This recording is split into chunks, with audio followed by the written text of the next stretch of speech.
السلام علیکم ورحمۃ اللہ وبرکاتہ۔ ناظرین، اس سے پہلے آپ لوگوں نے 3 کلاسوں میں پڑھا کلمہ کے اقسام، کلمہ کی قسمیں، اور ایسے ہی جو کلمہ کی تینوں قسم تھی، تینوں قسموں کی تعریف، یعنی اسم، فعل اور حرف کی تعریف۔ اسی طریقے سے فصل 2 میں پڑھا آپ لوگوں نے، یعنی کلاس نمبر 3 میں۔ کلاس نمبر 1 میں صرف کلمہ کی تعریف، لفظ کی تعریف اور اسم کی تعریف۔ کلاس نمبر 2 میں پڑھا تھا آپ لوگوں نے اسم کی تعریف، فعل کی تعریف اور حرف کی تعریف مثالوں کے ساتھ۔ پھر تیسری کلاس میں پڑھا تھا فصل 2 نحو فارسی، نحو کی تعریف، ایسے ہی صرف کی تعریف اور حرف کسے کہتے ہیں اس کی وضاحت۔ ساری چیز آپ لوگ پڑھ چکے ہیں۔ اب یہاں آپ پڑھنے والے ہیں، آج سے شروع ہوگا درس اول۔ درس اول، درس کا معنی ہوتا ہے سبق، اول کا معنی ہوتا ہے پہلا، تو ترجمہ اس کا کریں گے پہلا سبق۔ اول کے معنی پہلا اور درس کے معنی سبق، پہلا سبق۔ پہلے سبق میں بیان کیا ہے اسم کے اقسام۔ اس سے پہلے ہم نے پڑھا تھا کلمہ کے اقسام۔ کلمہ کی 3 قسمیں تھیں، اسم، فعل اور حرف۔ اب اس کلمہ کی قسموں میں سے پہلی قسم کو درس اول میں بیان کر رہے ہیں۔ کلمہ کی 3 قسم تھی، اسم، فعل، حرف۔ ان دونوں کو چھوڑ دیا، اس میں سے اسم کو لیا۔ اب اسم کی درس اول میں قسمیں بیان کر رہے ہیں۔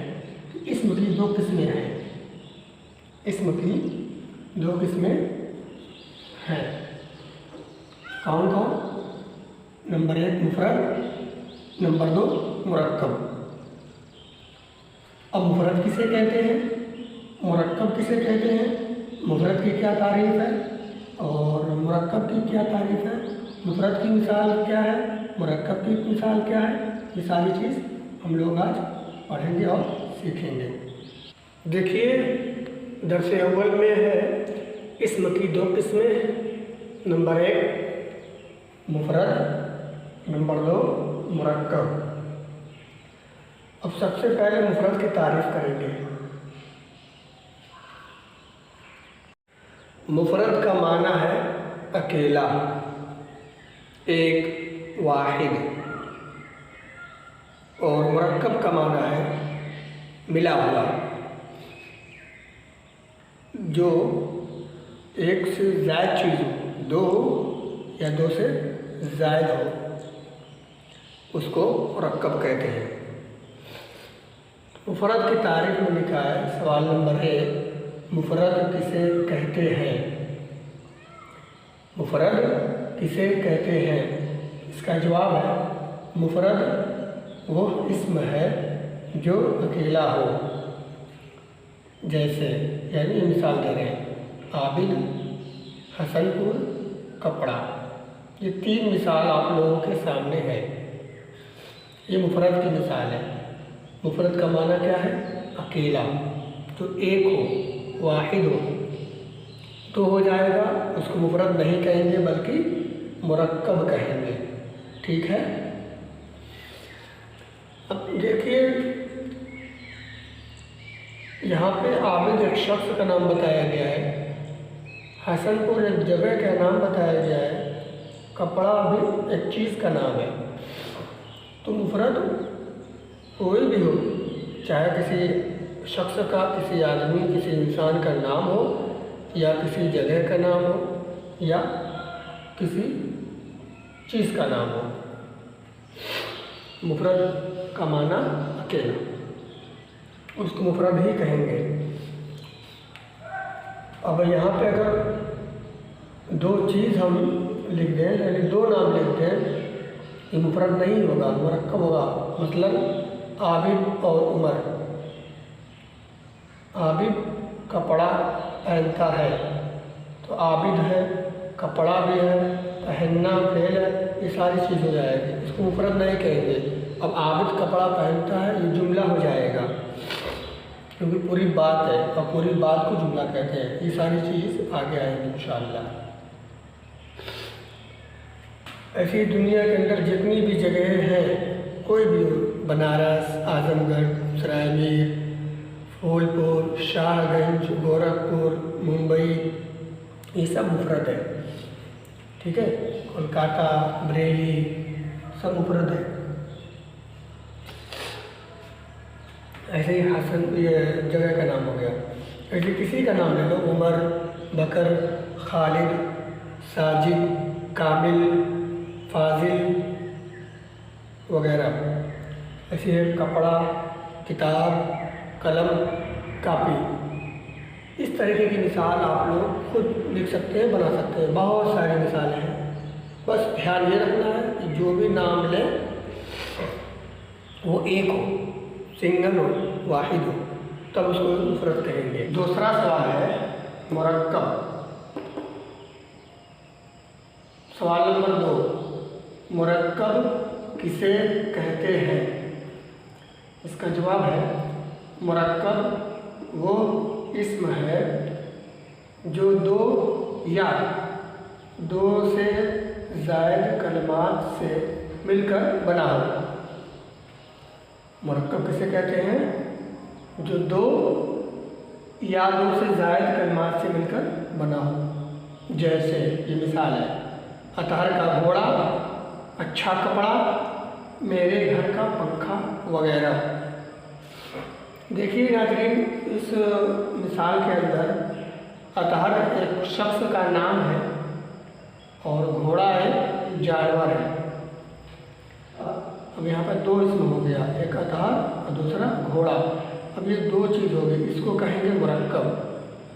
अगर सिर्फ अतहर कहते तो ये हो जाता मुफरद, सिर्फ घोड़ा कहते तो ये हो जाता मुफरद। लेकिन अतहर और घोड़ा एक साथ है, अतहर का घोड़ा, ये मुरक्कब इजाफी है, इसलिए ये इसको मुरक्कब कहेंगे। अब इस मुरक्कब का नाम मुरक्कब इजाफी है, बहुत सा मुरक्कब तौसीफ़ी होता है।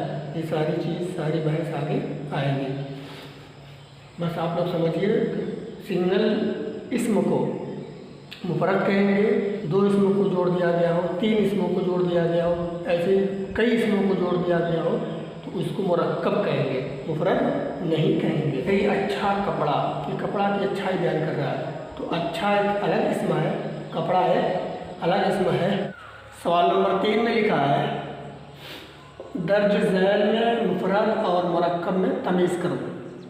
दर्ज माने होता है लिखना, और झैल माने नीचे।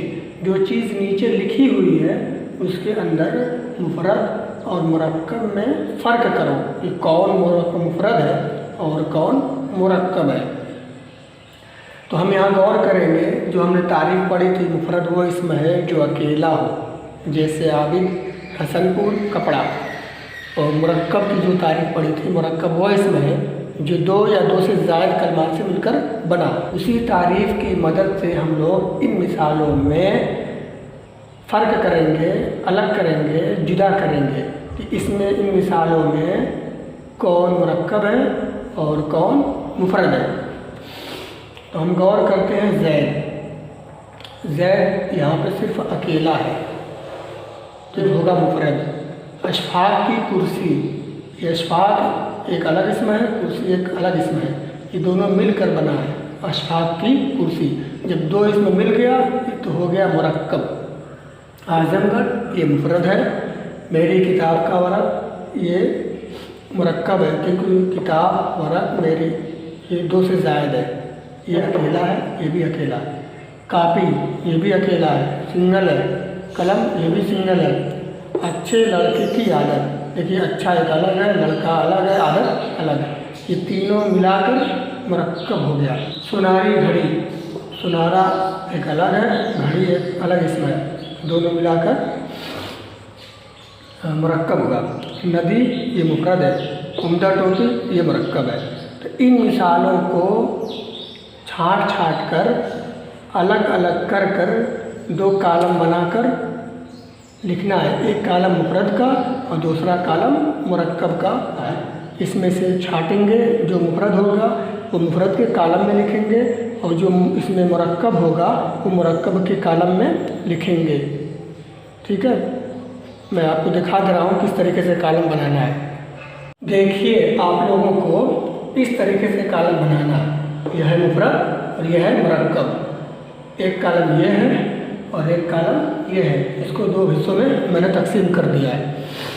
तो उन मिसालों में जो मुफरद था वो मुफरद के नीचे मैंने लिख दिया ज़ैद, आज़मगढ़, कापी, कलम, नदी।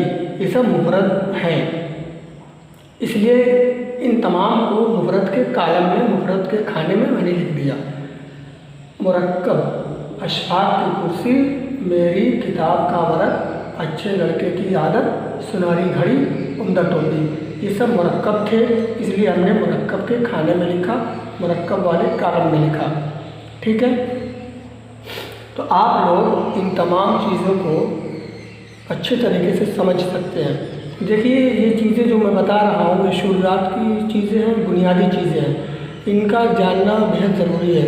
आप लोग जब इसको समझ लेंगे, पहचान लेंगे, तो आगे की चीज़ों को समझने में आसानी होगी। इसलिए मैं ये चीज़ें समझा रहा हूँ। आज की क्लास में बस इतना ही। आप लोग पढ़ें, लिखें, ध्यान से देखें और जो चीज़ समझ में ना आए कमेंट करें, मैं इंशाअल्लाह रिप्लाई ज़रूर दूँगा। अगर मेरी वीडियो से कुछ आप लोगों को नया सीखने को मिलता है तो मेरी वीडियो को आप अपने यारों और दोस्तों में शेयर करें। वीडियो को लाइक ज़रूर करें, क्योंकि लाइक करने से और कमेंट बॉक्स में मशवरा देने से खुशी होती है। अस्सलामु अलैकुम वरहमतुल्लाहि वबरकातुहू।